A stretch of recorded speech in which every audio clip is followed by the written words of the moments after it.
Perwakilan dari Paroki Salib Suci Manrehe, Bapak Ama Febi Hiang, Bapak Ama Angel Gula, Bapak Ama Ois Gula, Bapak Ama Fikal, Bapak Ama Joan, Bapak Ama Sefi Gula, Bapak Ama Oni, Bapak Ama Elsa, Ibu Ina Santo, dan Bapak Ama Aina.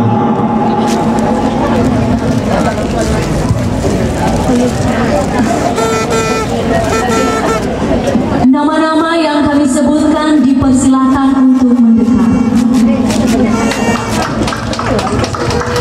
Tepuk tangan yang meriah.